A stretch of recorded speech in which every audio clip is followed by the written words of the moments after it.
Assalamualaikum warahmatullahi wabarakatuh. Apa kabar sobat sekalian? Semoga baik-baik saja. Jumpa lagi di channel Rahmat Rumah Mini. Kali ini kita akan membahas berita hangat dan masih hangat diperbincangkan, yaitu tentang Paul Zeng yang muncul kembali dan saat ini dia membela aksi Saifuddin Ibrahim ya. Saifuddin Ibrahim yang terakhir itu meminta Menak atau Menteri Agama Yakut Kolil Komas untuk menghapus 300 ayat Al-Quran yang apa namanya memicu munculnya paham radikalisme. Sesuai yang dilansir oleh jateng.suara.com, langsung saja kita bacakan. Heboh, bela Saifuddin Ibrahim, Yosef Polzeng sebut ada 300 lebih ayat Al-Quran yang harus dihapus. Polemik pernyataan pendeta Saifuddin Ibrahim beberapa hari yang lalu sempat ramai diperbincangkan publik di media sosial. Diketahui Saifuddin Ibrahim secara terang-terangan meminta Menteri Agama Yakut Kolil Komas untuk menghapus 300 ayat Al-Quran. Hal tersebut menurut Saifuddin Ibrahim menyatakan 300 ayat Al-Quran terindikasi jadi biang kerok munculnya paham radikalisme di Indonesia. Kalau perlu Pak, 300 ayat Al-Quran yang jadi pemicu hidupnya intoleran atau radikalisme itu dihapus Pak, karena sangat berbahaya, kata Saifuddin Ibrahim melalui kanal YouTube-nya.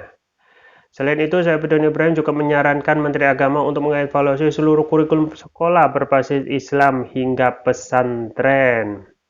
Atur juga kurikulum yang ada di madrasah hingga perguruan tinggi karena sumber kekacauan itu dari kurikulum yang tidak benar. Bahkan kurikulum di pesantren jangan takut dirombak Pak, jelasnya. Karena pesantren itu bisa melahirkan kaum radikal. Seperti saya ini dulunya radikal. Saya pernah ngajar di pesantren, jadi saya ngerti Pak, tambahnya. Sontak saja pernyataan Saifuddin Ibrahim itu langsung menyita perhatian publik. Banyak pejabat maupun tokoh masyarakat yang mengecam pernyataan Saifuddin Ibrahim tersebut. Buntut ucapan kontroversinya tersebut, Saifuddin Ibrahim resmi dilaporkan ke Barreskrim Polri oleh Husin Alwi Shihab atas kasus penistaan agama. Namun di mata Joseph Polzeng, pernyataan Saifuddin Ibrahim menurutnya tidak ada yang salah. Ia pun memaparkan kalau di Cina ayat-ayat Al-Quran yang dimaksud Saifuddin Ibrahim sampai dihapus. Kalau di Cina Al-Qurannya itu tipis sekali, jadi hanya 30% saja, karena 60% itu berisi ayat-ayat radikal hilang itu di Cina, ucap Joseph melalui kanal YouTube-nya. Joseph meminta kepada masyarakat untuk tidak serta-merta langsung menyalahkan Saifuddin Ibrahim. Seharusnya masyarakat lebih dahulu mengkaji hal tersebut. Saifuddin ini memang orangnya menyebalkan, tapi kalau dia tidak salah jangan disalah-salahkan paparnya. Pendapatnya dengan Saifuddin Ibrahim, Yusuf menemukan lebih dari 300 ayat Al-Quran yang terindikasi sebagai korok perkembangnya paham radikalisme. Setujunya 300 ayat Al-Quran di skip, kalau dihilangkan memang sulit. Sebetulnya lebih dari 300 ayat yang harus dihilangkan, ayat-ayat yang cenderung nasis dan anti terhadap kelompok lain, tegasnya. Ya, sobat sekalian ya, sekali lagi bahwasanya ini mencerminkan potret dari kebebasan untuk berpendapat yang kebablasan ya, sampai berujung pada dalam tanda penodaan terhadap agama gitu ya. Dan tumbuh suburnya hal-hal yang terkait dengan penistaan agama ini yang jelas-jelas sudah menista agama ini ya, memang karena satu ya, memang ke hukum kita itu yang penanganan proses terhadap hal ini itu seakan lama sekali gitu ya, seakan lama sekali, berbeda ketika atau dalam tanda kutip tebang pilih gitu ya, ketika kasus-kasus yang melibatkan atau yang menyerang ya kekuasaan itu cepat sekali prosesnya. Tapi hal-hal yang terkait dengan penodaan atau penistaan agama ini sangat lama sekali gitu ya. Tidak hanya hal ini adalah efek dari kejadian sebelumnya ya. Banyak sekali kejadian penistaan agama itu yang pada rezim saat ini itu seakan prosesnya berbelit-belit lama dan seakan hilang dengan sirinya kalau masyarakat itu sudah lupa gitu ya.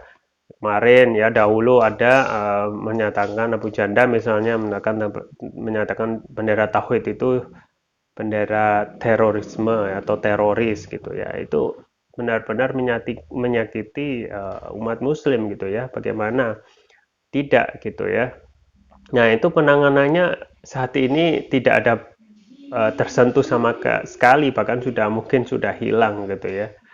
Pun juga masalah terkait kasus Denny Siregar gitu ya, yang menyatakan misalnya salah satunya santri calon teroris gitu ya, itu sudah 2017 kalau nggak bersalah. Dan saya ini sudah dilimpahkan ke Polda Jabar, pun itu juga tidak ada proses tindak lanjut pemanggilan kah untuk dimintai kasus, karena jelas-jelas sudah melakukan penodaan agama dan terpenuhi unsurnya untuk pasal 156A KUHP ya, penodaan agama yang hukumannya lebih dari 5 tahun, yang seharusnya harus segera dipanggil gitu ya, harus segala dipanggil, disaksi, dan ini sudah benar-benar memenuhi unsur dan bisa langsung dijadikan tersangka dan ditahan gitu ya. Nah, ini tidak gitu ya, dibiarkan terus-menerus gitu ya, dipelihara ya. Kalau seperti ini ya pastilah logika ataupun kebiasaan seperti ini pastilah akan melihat bahwasanya penistaan atau penodaan agama itu tidak ada tindakan tegas ya dari aparat ataupun terhadap pelaksanaan pasal 156 KUHP tentang penodaan agama gitu ya. Jadi akan ada tumbuh subur penodaan agama selagi aparat, dalam hal ini kepolisian yang berwenang ya, itu tidak secepat ataupun juga segera memproses ya laporan masyarakat, ataupun ini adalah delik umum yang tidak perlu adanya pelaporan dari masyarakat, karena ketika sudah ada memenuhi unsur menodaikan salah satu agama yang sudah benar-benar jelas nyata, itu harus segera diproses, ditangkap gitu ya. Nah, kalaupun sudah ditangkap, itu kita juga lihat bahwasanya seakan ketika seorang sudah keluar dari tahanan itu tidak ada efek jerah gitu ya, karena memang inilah hukum manusia. Ketika seseorang dalam hal ini menodai agama, itu hukumannya ya sesuai dengan akal manusia gitu ya, padahal sesuatu yang benar-benar memberikan keadilan ya hukum Islam gitu ya. Orang yang benar-benar menghina sampai meminta ya yang dilakukan oleh sahabat Ibrahim itu tidak tahu ya, dan memang paling apakah dia itu ingin mencari sensasi ya, ataupun benar-benar ngajak perang gitu ya. Karena ya tidak mungkin lah ya, di Indonesia ini negara mayoritas muslim itu meminta menteri agamanya ya, meskipun kita ketahui menteri agamanya sudah dapat dibaca, menteri agama yang salah satu menteri agama yang sangat bebas ya, dan menyatakan bukan menteri salah satu agama. Ya, itu sudah disadari oleh orang-orang seperti ini, maka itu dimanfaatkan gitu ya. Apakah itu cari sensasi ya sebenarnya, ataupun yang lain gitu ya. Nah, kalau kita mendalami esensi apa yang disampaikan oleh Saifuddin Ibrahim gitu ya. Nah, terkait masalah ayat yang terkait dengan radikalisme ya, ini juga patut diperjelas makna radikalisme itu apa, radikal itu apa ya, karena dahulu itu radikal itu bermakna positif gitu ya. Misalnya Bung Karno menyatakan kita harus menjadikan partai itu partai yang radikal gitu, berarti kan positif gitu ya. Nah, saat ini rezim itu berubah haluan gitu ya, tergantung pada motifnya. Sekarang motif politik ya, tidak melulu bahwasanya didefinisikan ataupun bermotif politik ya, karena kalau sudah tidak sesuai dengan keinginan penguasa, mereka tidak radikal ya, padahal radikal itu juga tidak jelas ya maknanya, yang dahulu positif kenapa sekarang jadi negatif ya. Itu juga perlu elaborasi yang jelas supaya tidak menimbulkan salah tafsir dan fitnah-fitnah yang berlebihan. Dan yang ternyata kabar terbaru ya, Saifuddin Ibrahim ternyata diduga itu di Amerika sekarang ya. Jadi pantaslah dia menyatakan hal itu, kemudian menyerang Menko Polhukam sendiri terkait reaksi Menko Polhukam terkait komentarnya itu juga berpikir kita itu berani banget ya. Pertama meminta Menak untuk menghapus, kemudian juga menimpali Menko Polhukam yang bereaksi atas komentarnya ya, malah diajak carok gitu ya. Nah, memang harus dilihat ya, apakah radikalisme itu menurut dia gitu ya. Kemudian adakah efek atau sebab akibat ya yang ditimbulkan dari suatu ayat misalnya? Nggak ada itu ya.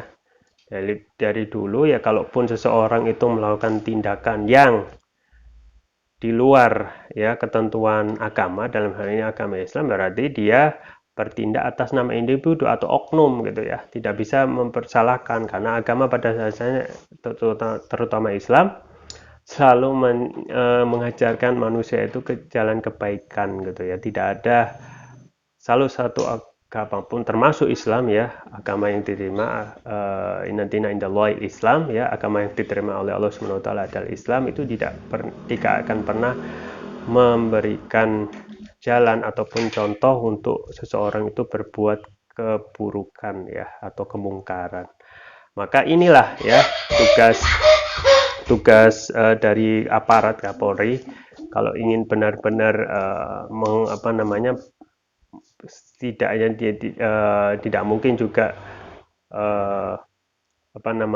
menghilangkan orang-orang penista agama, minimal ya bertindak tegas dan cepat dalam pemrosesan kasus dan segera ya, kalau sudah mempunyai unsur ya bisa langsung diproses dan ditahan ya, agar juga minimal memberikan efek jerah gitu ya.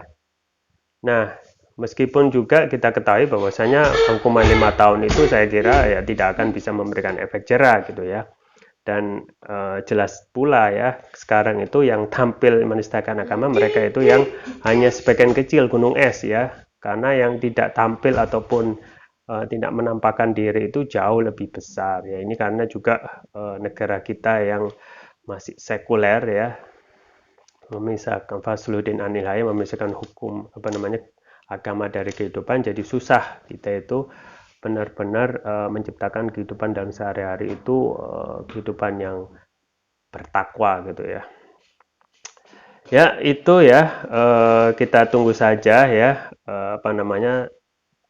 proses lebih lanjut tindakan dari polisi untuk segera memproses Saifuddin Ibrahim ya, yang saat ini diketahui di Amerika dan sudah bekerja sama dengan FBI ya. Semoga segera ada tindak tegas supaya tidak ada lagi orang-orang yang dalam hal ini secara nyata itu bikin orang dalam titik kupingnya panas ya, ataupun menistakan agama gitu ya. Ya, itu yang bisa saya sampaikan, semoga bermanfaat. Jangan lupa like, share, dan subscribe. Sampai jumpa lagi. Wassalamualaikum warahmatullahi wabarakatuh.